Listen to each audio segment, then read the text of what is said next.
Olá, tudo bem com você? Eu sou o Mark Lago, direto aqui da Mais Trânsito. Obrigado por você acompanhar o nosso canal aqui. E hoje a gente vai falar sobre um assunto muito legal, desenvolvimento da habilidade motora e a importância disso no processo de habilitação de formação de condutor. Então fica aí, roda a vinheta que eu já volto.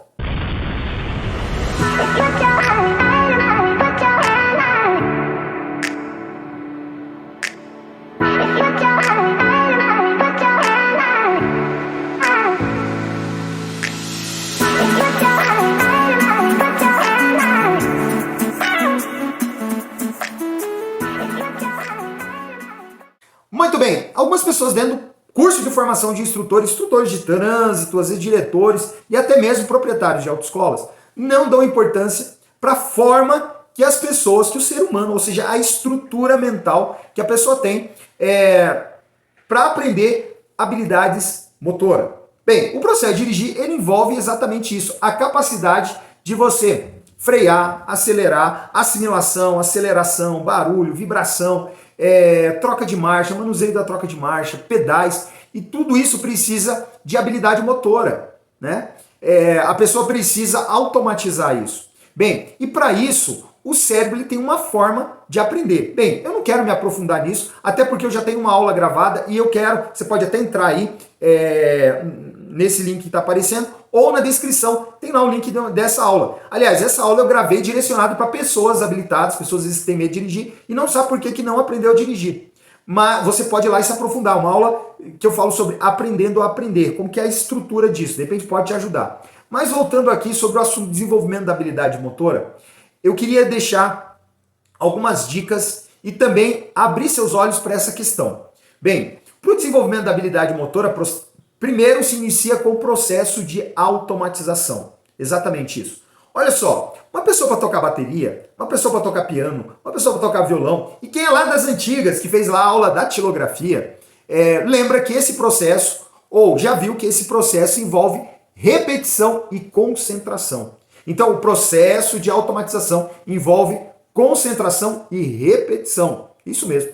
Bem, para você colocar alguém na rua, né, no trânsito, vir aqui, vir ali, inicialmente essa pessoa tem que ter já automatizado os movimentos. E por que precisa disso? Porque o nosso cérebro ele aprende por partes. Isso mesmo, o nosso cérebro ele aprende por partes. Quando você pega um aluno que ele ainda está com o foco atencional dentro do carro e você joga para fora, você acaba atrapalhando esse processo de assimilação, né? Então, porque para ele fazer os movimentos corretos, na hora certa, né, ele precisa inicialmente assimilar isso e memorizar. Quando você joga alguém no trânsito sem ter tido inicialmente esse automatismo, primeiramente você tira a capacidade do cérebro de assimilar e memorizar aqueles movimentos internos e também de assimilar noção de espaço, porque você está no trânsito. Então o cérebro ele acaba tendo muitas informações e no final ele não aprende nada. Por isso a demora das pessoas muitas vezes de adquirir habilidades básicas, não é verdade? E aí em muitos casos, não sei se é o seu, acaba usando dos macetezinhos, de ficar embreagem tremendo, pezinho no freio, ensina o aluno sempre a arrancar sem combinar com a aceleração, só saindo na embreagem. Você sabe muito bem que para o dia a dia isso não dá. O aluno não vai conseguir usar disso para dirigir de fato, quando ele passar no exame prático. Então por isso que a habilidade motora de dirigir, esses movimentos, precisam ser aprendido ou ensinado já primeiramente num ambiente controlado, tá? Onde o aluno ele não precise ficar olhando, que ele possa realmente se concentrar nos movimentos que são feitos internamente, tá? Num ambiente onde o instrutor ele consiga lidar com os demais elementos ali do trânsito e dar a esse aluno toda a atenção e a possibilidade de atenção interna nesse veículo. É isso mesmo. O processo de aprendizagem ele precisa disso. Bem, hoje a gente tem um problema também muito sério, que os alunos saem do processo de formação de condutor sem capacidade de dirigir. E por que isso? Porque o modelo, na maior parte dos casos que são ensinados, é um modelo de adestramento, com um foco de resultado em passar no exame, não em, de fato, ensinar a dirigir, né? Então a gente tem um outro problema, que é o outro problema que na área da didática a gente fala assim, objetivos muito claros ou objetivos errados, né? Porque o centro de formação de condutor, ele é um centro de formação para condutores, ou seja, que vão dar a esses condutores capacidade de dirigir, não de passadores de exame. Mas esse assunto vai ser um assunto para o próximo vídeo. O nosso assunto aqui é falando sobre habilidade motora. Bem, muitos alunos, por mais que eles saiam conscientes do seu papel como motorista, conhecendo as regras e tal, mas se ele não tem habilidade motora, se ele não tem capacidade de reação numa situação de emergência, se ele não tem noção de espaço, esse aluno, além, no caso aí, ele sendo aprovado, indo para o trânsito, além dele ser um risco real de acidente, ele trazendo ali um risco para os demais elementos, um risco para ele mesmo, porque ele não vai saber reagir numa situação de emergência. E esses alunos, esses alunos, ou seja, esses motoristas que passaram pelo processo de formação de condutores, que saíram sem habilidade motora, ele pode também ir para um outro quadro, que é o quadro de medo de dirigir. Ou ele vai entrar naquele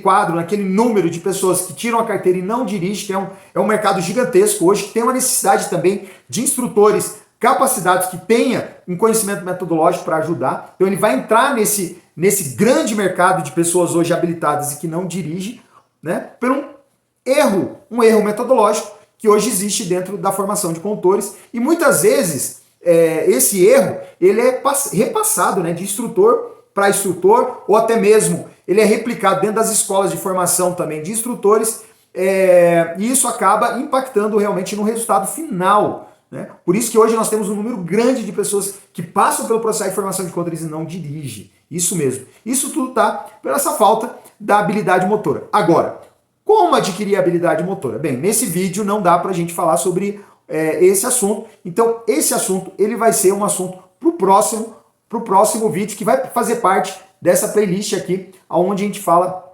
sobre esse desenvolvimento da habilidade motora. E além disso, também nós vamos falar sobre o processo de automatização e vários outros assuntos. Por isso, eu queria te convidar, se você não é inscrito aqui no nosso canal, por favor, se inscreva. Se você gostou do conteúdo, dê um like. Se você quer falar com a nossa escola, entre em contato através dos nossos links que tem aqui na nossa descrição. Temos o prazer de conversar com você. E além disso, eu quero te convidar para o nosso grupo do Telegram. Isso mesmo, se você tem um Telegram, já entra lá no nosso grupo, onde eu sempre estou compartilhando áudios, ideias e conteúdos para você ser um melhor instrutor de trânsito, ou você ser um instrutor extremamente remunerado e reconhecido pelo seu conhecimento metodológico, tá bom? Então, te espero até o próximo vídeo. Grande abraço!